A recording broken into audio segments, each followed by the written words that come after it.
Nacido en Renania del Norte-Westfalia, Alemania, Joseph Goebbels fue una figura clave del régimen nazi.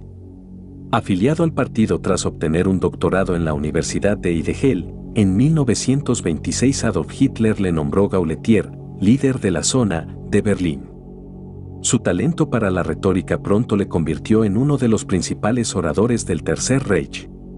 Asimismo, y de la mano de Hitler, al que le unía una gran amistad, Goebbels pasó a ocuparse de la edición del periódico del partido así como de organizar las manifestaciones que convertirían a las masas al nazismo. Todo en pro de iniciar el mito del Führer alrededor de la figura de Hitler. En 1930, este le nombraría jefe de propaganda del Partido Nacionalsocialista. Su función consistía en controlar todos los medios de comunicación y promocionar y hacer públicos los avisos del gobierno, para lo que utilizaba técnicas basadas principalmente en ensalzar sentimientos de orgullo y promover el odio. Joseph Goebbels se mantuvo al lado de Hitler hasta el final. Un día después de su suicidio, el 1 de mayo de 1945, en Berlín, Goebbels y su esposa le emularon tras acabar con la vida de sus 6 hijos. Pero antes, si te gustan nuestros videos, no olvides suscribirte y dejar tu like. Hoy, en Explorando, Joseph Goebbels y su cruel final.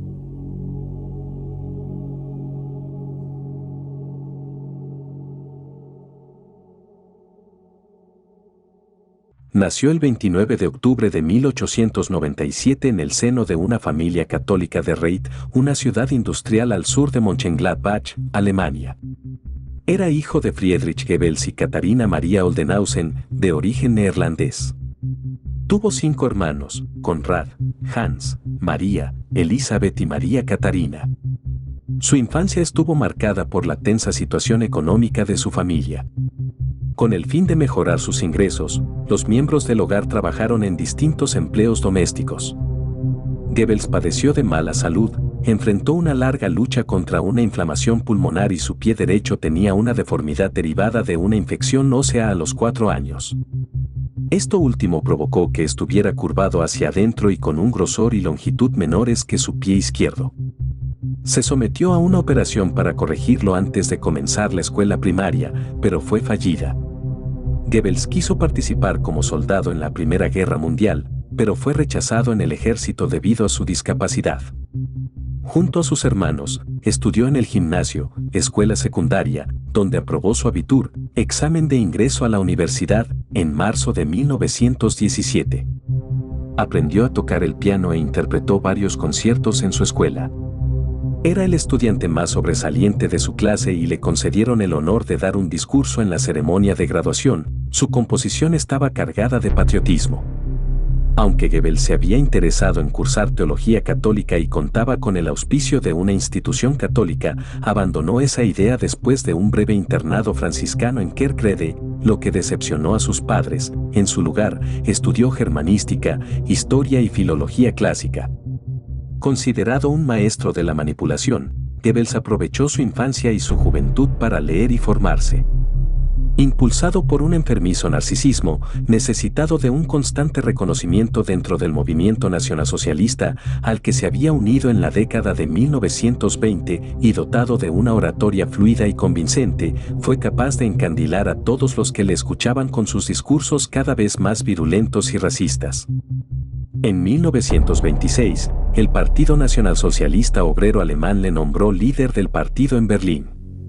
Con el populismo de sus discursos explotaba los miedos de la sociedad alemana, expandiendo el odio hacia lo extranjero y haciendo creer a todos que solo una persona podía salvarles del desastre y la humillación que había significado la firma del Tratado de Versalles, que marcó el fin de la Primera Guerra Mundial. Ese salvador no era otro que Adolf Hitler.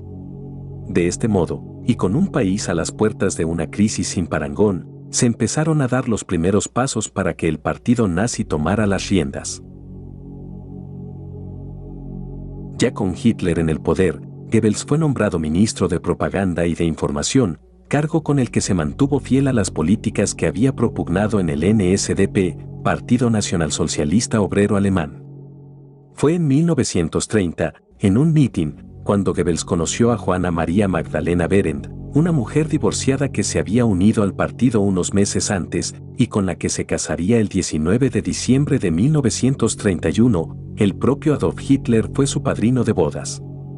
La pareja tuvo 6 hijos. Unos años después, los pequeños serían víctimas de la terrible decisión sobre sus vidas que tomó su madre, Magdalena Goebbels, una decisión por la que sería tristemente recordada.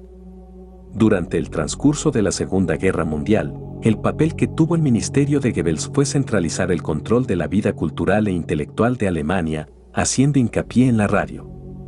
A través de este medio, sin el cual el sistema hubiera carecido de apoyo popular y no hubiera podido mantener su férreo control contra la propaganda antinazi, mantuvo la maquinaria propagandística del Tercer Reich engrasada y activa.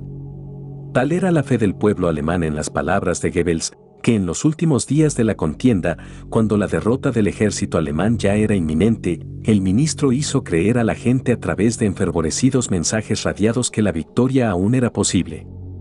En 1943, Goebbels pronunció su discurso más largo y famoso de la historia del nacionalsocialismo, en el que llamó a los ciudadanos a una guerra total y a soportar valientemente la batalla para alcanzar la grandeza. En 1945, con el ejército ruso y los aliados a las puertas de Berlín, Goebbels, encerrado con su familia en el búnker de Hitler, discutió con el Führer la posibilidad de negociar la paz, una idea que el líder nazi rechazó de plano, respondiendo que tenía intención de permanecer en el búnker hasta el final, y que, junto con su esposa, Eva Braun, había planeado suicidarse si los soviéticos entraban en la ciudad. Mientras, Magdalena Goebbels, que era una ferviente y fanática seguidora de Adolf Hitler, se hallaba sumida en una profunda depresión, a la que se unía una dolorosa neuralgia que le dejó la mitad del rostro paralizado. Así, la esposa del ministro de propaganda tomó una terrible decisión: acabar con la vida de sus hijos, preveyendo el final que les esperaba tras la caída de Berlín.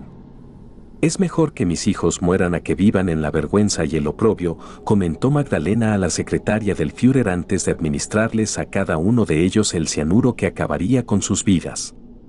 La muerte del ministro para la Ilustración Pública y Propaganda del Tercer Reich llegó el 1 de mayo de 1945, tan solo un día después de la muerte del Führer. La pareja posteriormente fue ejecutada por un oficial de la SS. Otra versión indica que tras la muerte de sus hijos, el ministro y su esposa abandonaron el búnker y se suicidaron. También se dice que Goebbels primero asesinó a su esposa y luego se suicidó. El suicidio de Goebbels y su familia significó el último obstáculo para que las autoridades alemanas que quedaron a cargo aceptaran lo inevitable, la derrota. Pocos días después se firmó la rendición. Ganze deutsche Nation zur Arbeit, zu ihrem Wert, zu ihrem sittlichen Ethos und zu ihrer nationalen Verbundenheit bekannt.